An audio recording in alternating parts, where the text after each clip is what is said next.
사도행전 별명 중 하나가 예수행전이라는 말씀을 드렸습니다.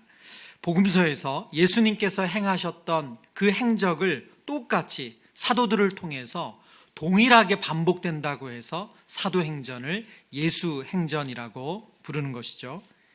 예수님의 가르치시고 전파하시고 치유하시는 이 세 가지 사역이 특별히 사도들이 그대로 본받는 그런 사역의 대표적인 내용들입니다. 오늘 본문의 사도행전 3장에는 예수님께서 수많은 병자들을 고치신 사건을 사도를 통해서 재현하는 것을 보게 됩니다. 오늘 본문의 베드로와 요한을 통해서 일어나는 이 병고침의 기적은 사도행전에 처음 등장하는 기적입니다.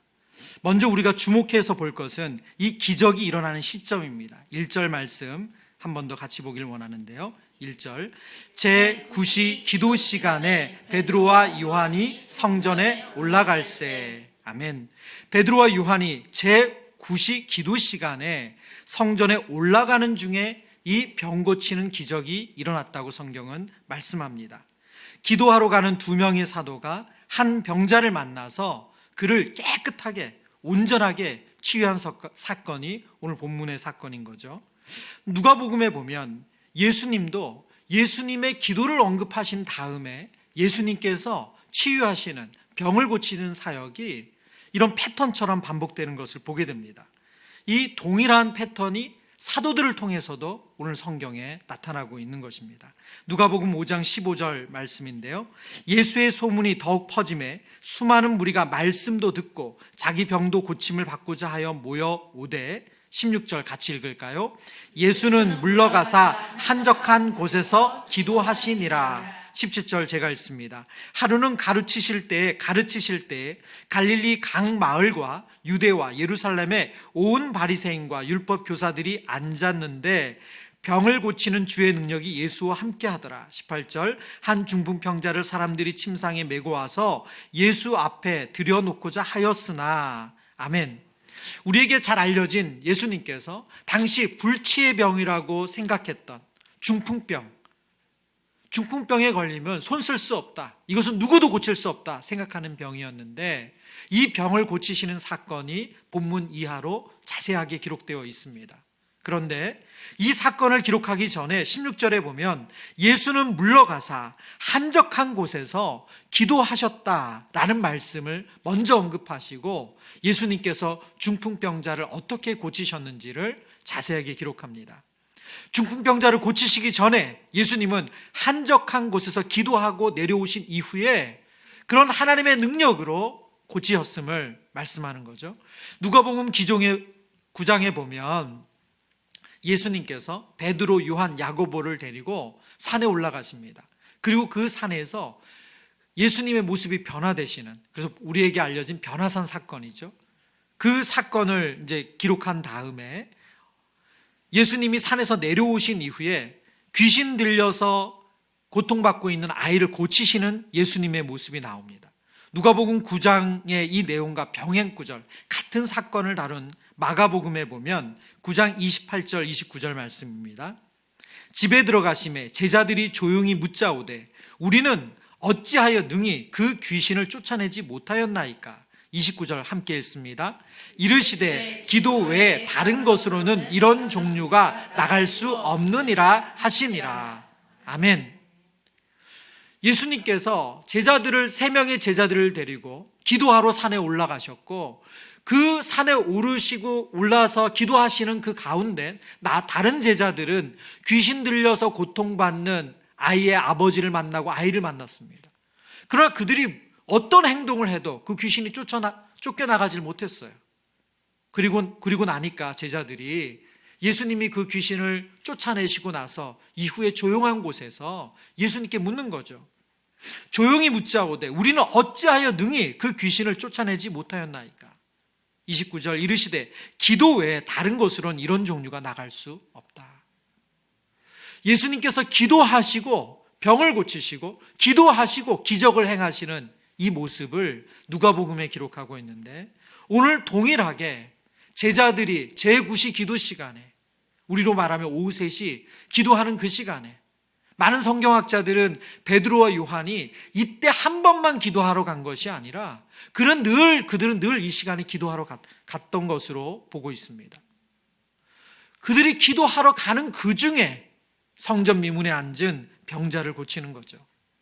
오늘 이 밤에 우리 자신과 그리고 사랑하는 성도들, 주님의 몸된 교회와 나라와 이웃, 열방을 위해서 기도할 때 하나님은 우리의 기도를 통해서 하나님의 능력을 드러내실 줄을 믿습니다. 그 은혜를 구하며 기도하기를 원합니다. 기도의 신비는 능력이 우리에게 있지 않고 하나님에게서 나오는 것을 경험하는 것인 줄 믿습니다. 신비한 그 기도의 은혜를 오늘 이 밤에 우리가 누리게 되기를 소망합니다. 제 9시 기도 시간을 지켜서 기도하러 성전에 올라가던 베드로와 요한은 성전 미문에 앉아서 구걸하는 한 사람을 만납니다. 성경 그에 대해서 몇 가지 정보를 주는데요. 먼저 그는 날 때부터 걷지 못하는 장애를 가진 사람이다. 그의 장애가 선천적이라는 거죠. 그 말은 뭐냐면 그만큼 고치기 어렵다는 거예요. 3장 후반부에 보면 그의 나이가 나와요. 그는 40살 가까이 됐던 사람입니다. 40년 가까이 선천적으로 걷지 못한 병을 앓고 있던 사람. 그리고 그는 주변 사람의 도움을 받아서 구걸하면서 생계를 영위했던 사람입니다. 2절 3절 말씀, 나면서 못 걷게 된 이를 사람들이 메고 오니 이는 성전에 들어가는 사람들에게 구걸하기 위하여 날마다 미문이라는 성전 문에 두는 자라. 그가 베드로와 요한이 성전에 들어가려 함을 보고 구걸하거늘. 앞서 설명드린 것처럼 베드로 요한이 기도하러 가는 이 길이 처음이 아닙니다. 그들은 늘 9시 이 기도 시간에 맞춰서 기도하러 가던 사람들이에요. 그러나 날마다 미문의 성전 문에 두는 자라는 그것을 포함해서 날마다 미문이라는 성전 문에 두는 자라는 표현을 보아서 베드로와 요한은 성전 미문에 구걸하던 이 사람을 처음 본 것이 아니죠. 그러나 오늘 성경의 흐름을 따르면 성령 강림 사건을 경험한 이후에 베드로 요한은 그 길을 걸어가면서 이전과 그 사람을 보는 것이 달라졌어요.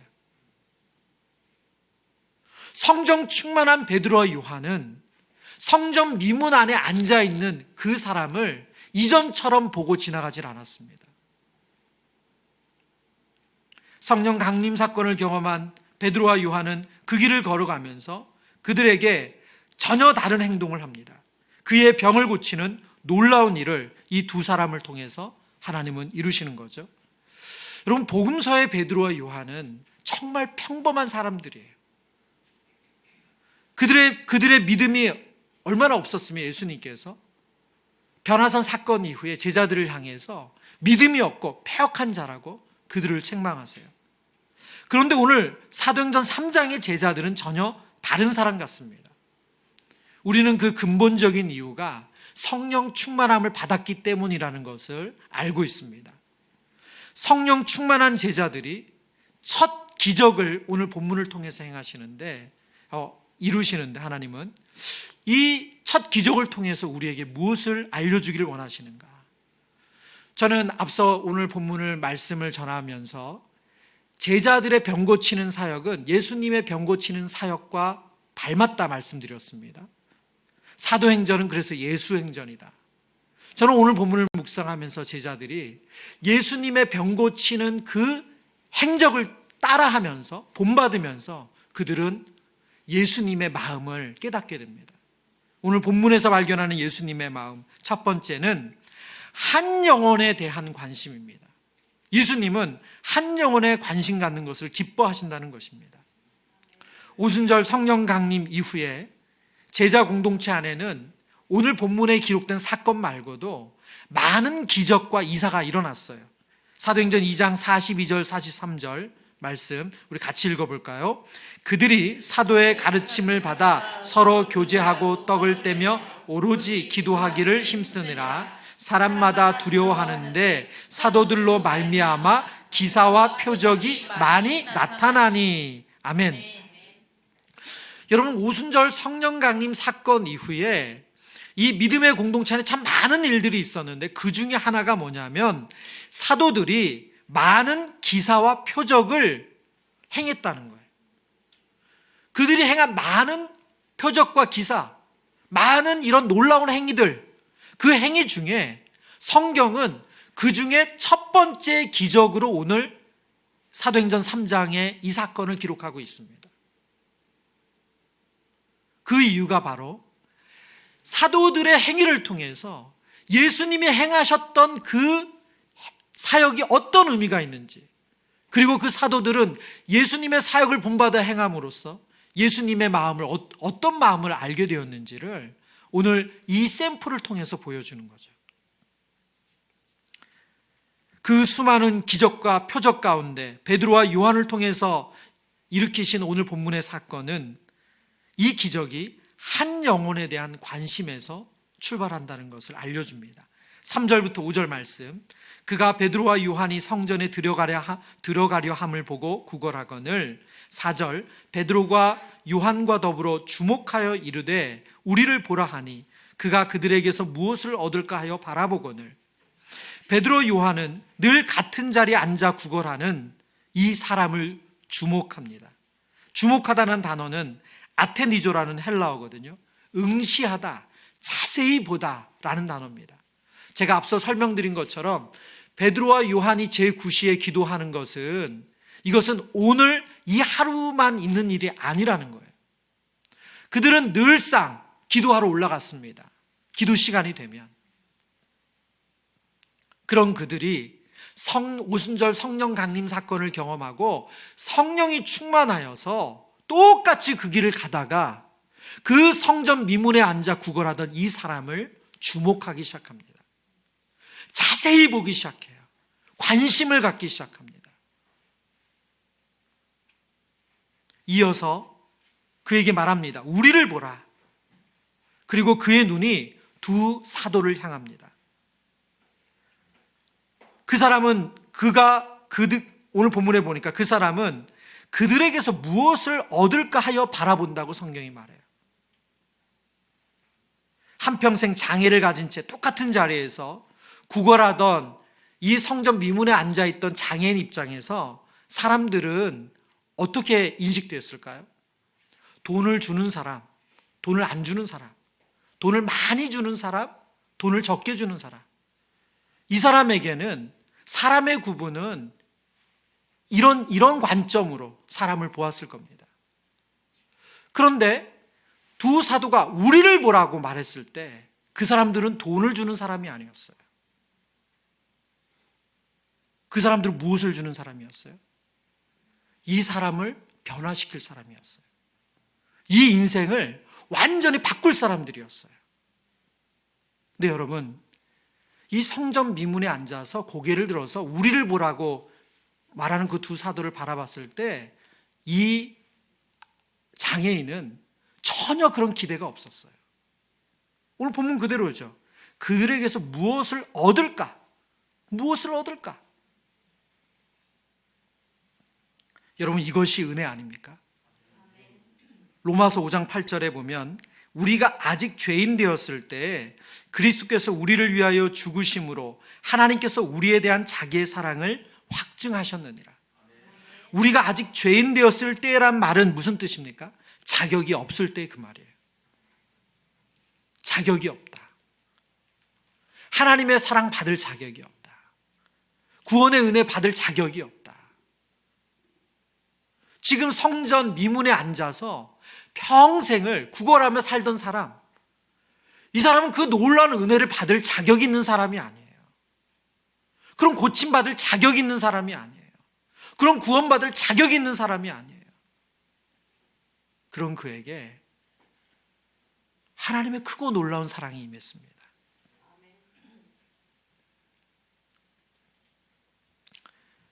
그는 무엇을 얻을까 하는 마음으로 두 사도를 바라보았지만 자격 없는 그에게 하나님은 놀라운 선물을 준비하고 계셨습니다. 그리고 그의 인생을 바꿔주셨어요. 성경학자들은 이 한 사람이 고침받는 사건을 이 한 사람의 병고침의 사건으로 의미만 아니라 또 다른 의미가 있다는 것을 알려주고 있어요. 그게 무엇이냐면 누가복음 14장에 종이 돌아와 주인에게 그대로 고하니 이에 집주인이 노하여 그 종에게 이르되 빨리 시내의 거리와 골목으로 나가서 가난한 자들과 몸 불편한 자들과 맹인들과 저는 자들을 데려오라 하니라. 예수님께서 잔치 비유를 하시는 내용입니다. 근데 이 잔치 비유에 보면 지금 사람들을 불러 모으는데 어떤 사람을 불러 모읍니까? 가난한 자들, 몸 불편한 자들, 맹인들과 저는 자를 데려오라고 말해요. 지금 예수님이 잔치에 초대를 하는데 이 사람들은 사람들에게 관심받지 못하는 사람들이에요. 이런 좋은 잔치에 초대받을 자격이 없는 사람들이에요. 그런데 지금 예수님은 잔치 비유를 통해서 가난한 자들, 몸 불편한 자들, 맹인들과 저는 자를 데려오래요. 이 잔치가 성경학자들은 이 잔치를, 예수님의 이 잔치를 메시아의 잔치라고 말해요. 그 메시아의 잔치에 초대됐던 이 저는 자, 오늘 성전 미문에 앉아서 이 구원의 은혜, 이 회복의 은혜, 이 생명이 회복되는 은혜를 누릴 수 없는 이 자격 없는 사람에게 임한 이 놀라운 회복의 사건은 이 메시아의 잔치가, 하나님의 나라가 그에게 임했음을 보여주는 사건이라는 거예요. 하나님의 나라가 그에게 임했습니다. 다시 오늘 이 첫 번째 대지로 돌아와서 예수님을 본받아 그분의 행적을 따르는 사도들을 통해서 지금 사도들은 예수님의 그 사역의 마음, 그 마음을 그대로 본받았다고 말씀드렸죠. 그 마음은 바로 한 사람을 향한 마음이었습니다. 누가복음 8장에 보면 예수께서 이르시되 내게 손을 댄 자가 누구냐 하시니 다 아니라 할 때에 베드로가 이르되 주여 무리가 밀려들어 미나이다. 예수께서 이르시되 내게 손을 댄 자가 있도다. 이는 내게서 능력이 나간 줄을 알미로다 하신대 여자가 스스로 숨기지 못할 줄을 알고 떨며 나와 엎드려 그의 손댄 이유와 곧 나은 것을 모든 사람 앞에 말하니 예수께서 이르시되 따라 내 믿음이 너를 구원하였으니 평안히 가라 하시더라. 아멘. 여러분, 이 본문은 예수님이 지금 급박한 상황이에요. 왜 급박하냐? 예수님이 야이로의 딸, 죽어가는 야이로의 딸을 고쳐달라는 그 요청을 받고 예수님이 급히 야이로의 딸을 고치러 가는 중이에요. 그런데 예수님이 가는 중에 많은 무리가 있는 곳을 지나가게 됐어요. 그러니까 예수님에 대한 호감, 예수님에 대한 기적에 대한 사람들의 그런 기대감으로 사람들이 많이 몰려들었어요. 그 와중에 12의 고통받는, 피를 멈추지 않는 고통으로 사람들로부터 같이 있지 못하고 외롭게 정말 이제 자신의 죽을 날만 기다리는 이 고통받는 여인이 예수님이면 나을 수 있다, 저분이면 날 고칠 수 있다는 믿음 가지고 예수님의 옷자락에 손을 대죠. 그리고 그 손을 대는 즉시 이 여인의 흘러내리던 피가 멈췄어요. 병이 나음을 입었어요. 여러분, 그러면 지금 오늘 본문에 보면 예수님은 급히 야이로의 딸을 고치러 가야 돼요. 그 요청을 받고 가는 중이에요. 그리고 사람들은 정말 군중이 몰려 있어요. 그래서 베드로가 뭐라고 말합니까? 주여 무리가 밀려들어 미나이다. 사람들이 너무 많아 밀어서 누가 예수님 몸에 손댄지 알 길이 없다는 거예요. 그래 예수님 그냥 신경 쓰지 마시고 가자는 거죠. 근데 예수님 어떻게 하세요? 돌아서서 예수님 확인하세요. 누가 내 몸에 손을 댔다. 그리고 내 몸에서 능력이 나갔다. 그 이유가 뭘까요? 이 12의 혈류병 걸려서 고통받는 이 여인을 자유케 해주시기 위함이에요. 여러분, 이 혈류병은 부정한 병이에요. 몸에서 피가 나오기 때문에 부정해요. 부정하기 때문에 사람들과 같이 있을 수가 없어요.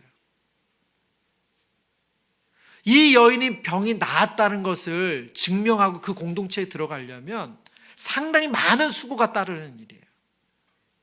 근데 예수님께서 가던 길을 멈추시고 자신의 능력이 나감을 하시고 이 여인에게 눈길을 돌리셔서 따라 내 믿음이 너를 구원하였다. 이 여인에게 완전한 자유, 완전한 구원을 허락해 주신 거예요. 이게 한 영혼에 대한 관심이에요. 예수님의 능력은 한 영혼에 대한 관심에서 출발합니다.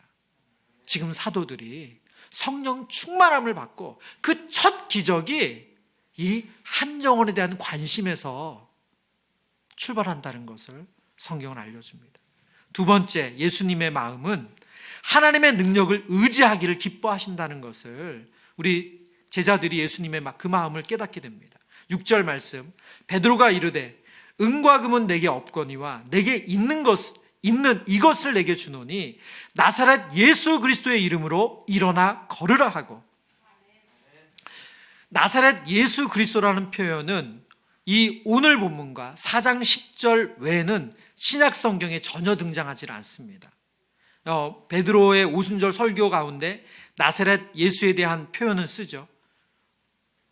지금 이 말씀을 통해서 우리를 살리시고 회복시키는 그 능력은 오직 예수 그리스도를 통해서 왔다라는 것을 지금 사도들이 강조하고 있습니다. 이 고백은 예수 그리스도가 우리의 창조주시고 구원자 되신다는 것을 지금 제자들이 고백하고 있는 거죠. 여러분 생각해 보세요. 평범한 사람이 그냥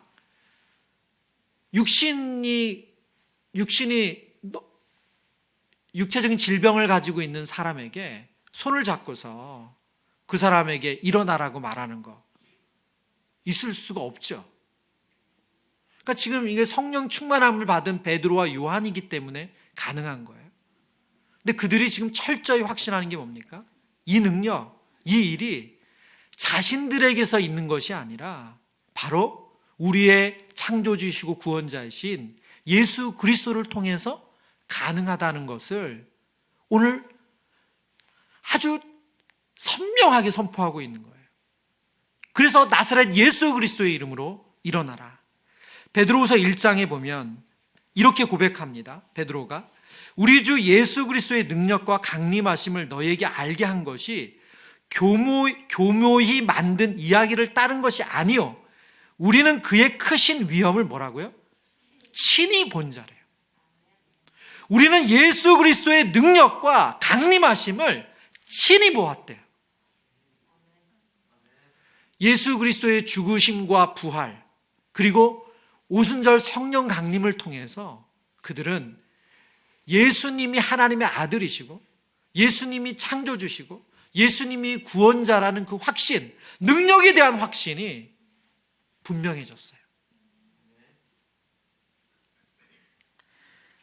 하나님의 나라를 세우는 능력의 원천은 우리의 노력, 헌신, 성실로 이루어지는 것이 아닙니다.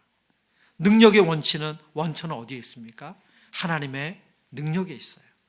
예수 그리스도의 능력에 있어요.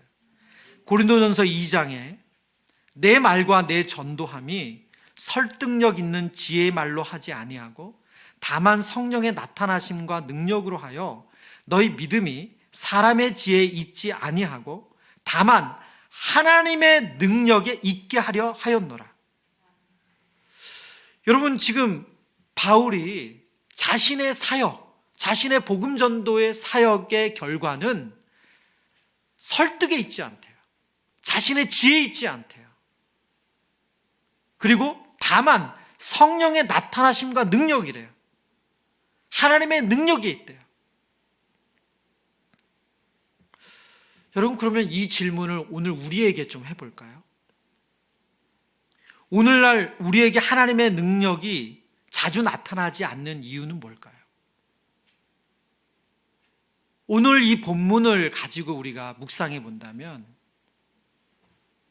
우리는 여전히 사람의 지혜 그리고 설득력 있는 지혜의 말로 우리가 하나님 나라가 이루어지고 그리고 복음이 전해진다고 그렇게 우리가 생각하고 있기 때문 아닙니까?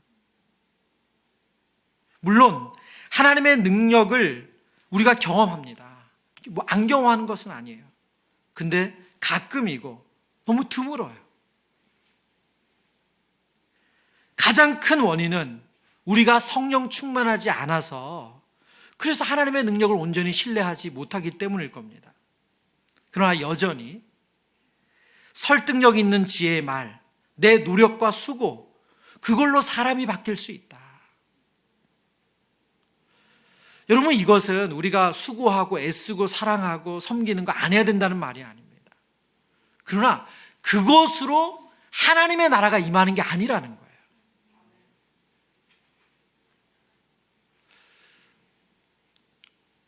복음이 전해지고 하나님의 나라가 세워지고 교회가 교회다워지는 것은 우리가 얼마나 많이 사람으로서 할 수 있는 그 일을 하느냐로 결정되는 게 아니래요.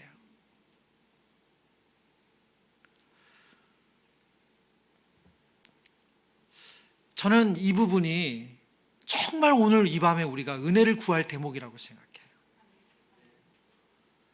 우리가 정말로 하나님의 능력이 나타나길 원하고 하나님의 능력의 통로가 되기를 원하는데 우리는 여전히 내가 뭘 하려는 마음이 큽니다.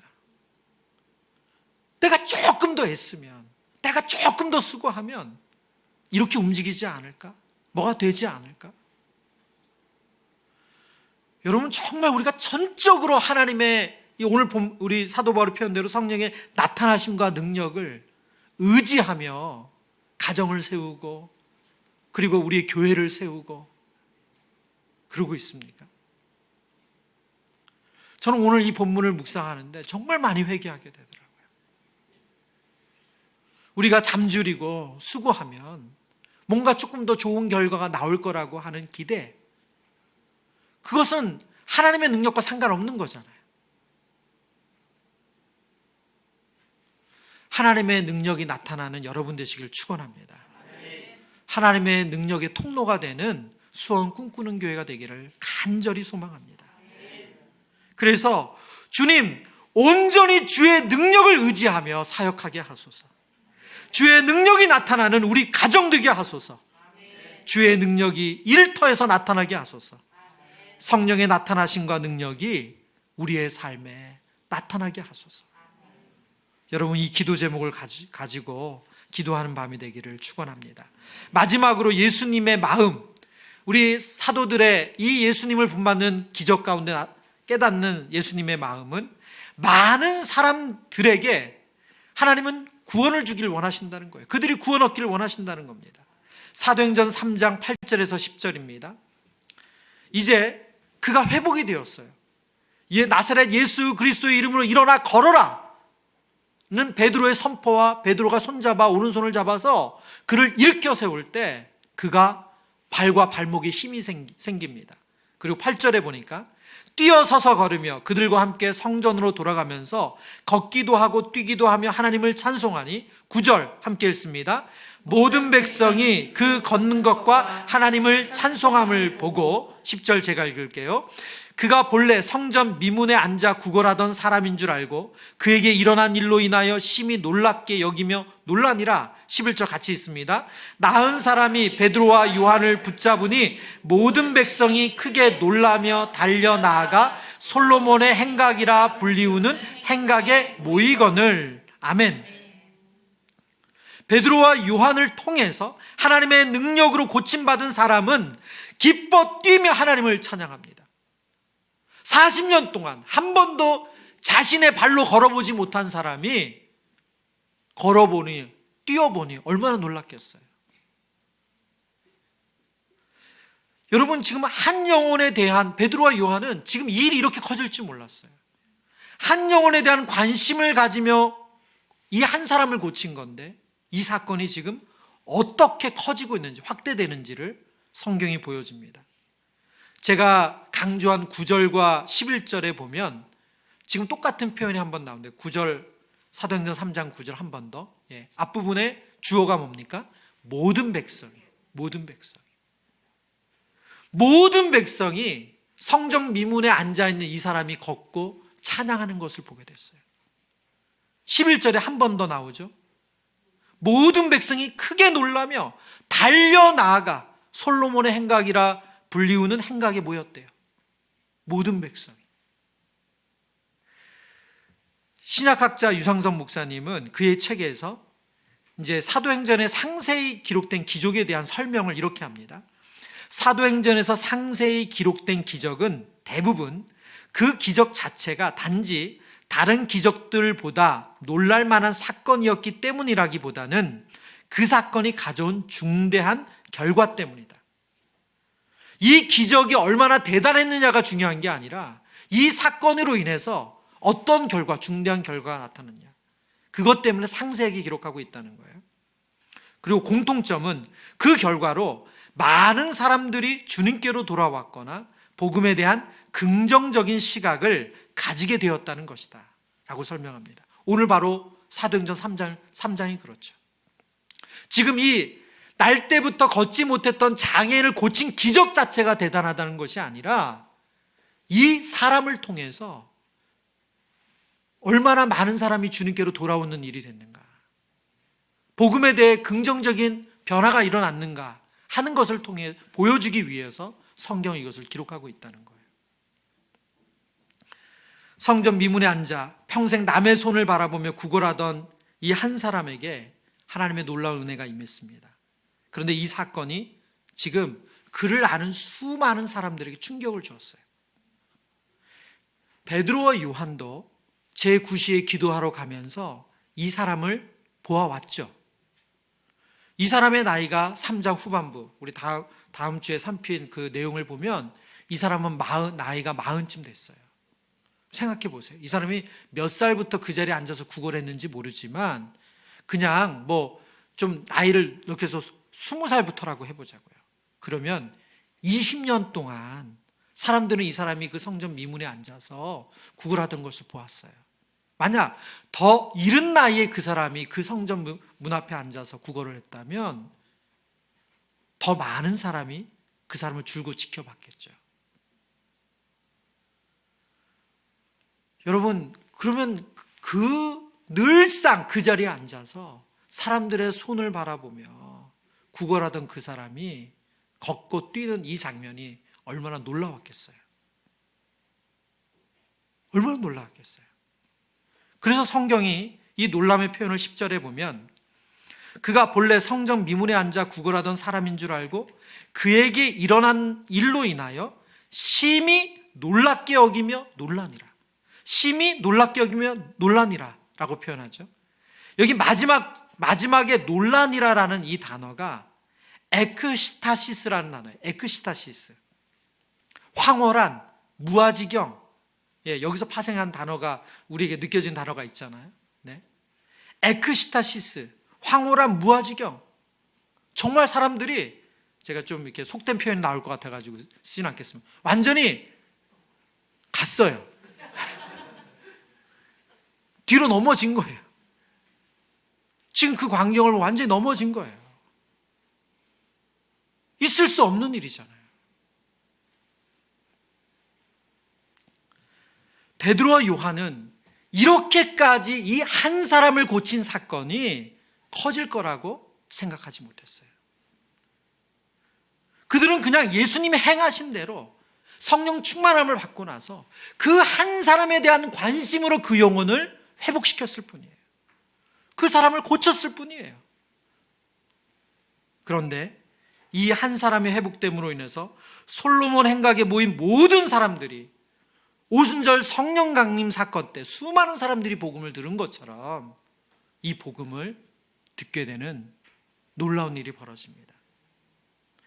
한 사람의 일어난 변화를 통해서 수많은 사람들이 하나님께 돌아오는 거죠. 여러분, 지금도 하나님은 일을 행하십니다.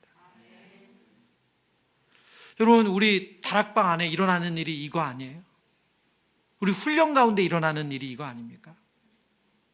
한 사람의 변화, 그분의 변화를 통해서 얼마나 많은 사람들이 영향을 받습니까?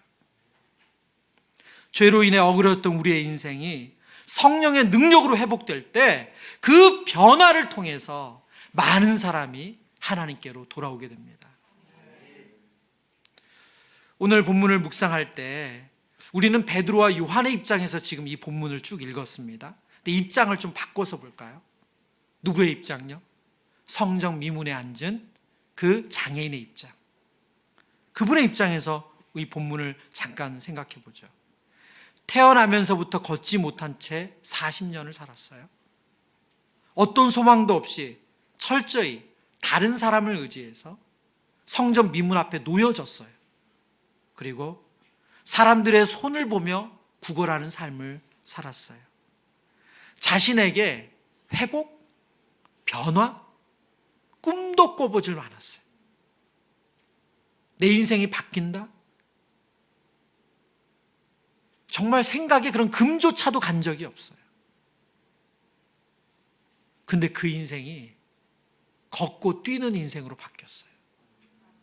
그리고 많은 사람을 하나님께로 돌아오게 하는 인생으로 바뀌었어요. 여러분, 이것이 우리 아닙니까? 예수님을 알기 전 우리, 어그러졌던 인생, 나밖에 모르고 내 생각이 옳다고 생각하며 그렇게 살았던 우리에게 예수님이 우리의 삶의 주인 되실 때, 여러분, 영적으로 걷고 뛰는 인생이 된 게 우리인 줄 믿습니다. 우리의 변화를 보고 수많은 사람들이 심히 놀라며 또 놀라니라. 그 일이 우리를 통해서 일어나는 줄 믿습니다. 말씀을 정리합니다. 사도행전은 예수 행전입니다. 사도들은 예수님이 행하신 일을 그대로 본받아서 행하고 있습니다. 그러면서 예수님의 마음을 깨닫게 돼요. 그 마음이 무엇입니까? 한 영혼에 대한 관심.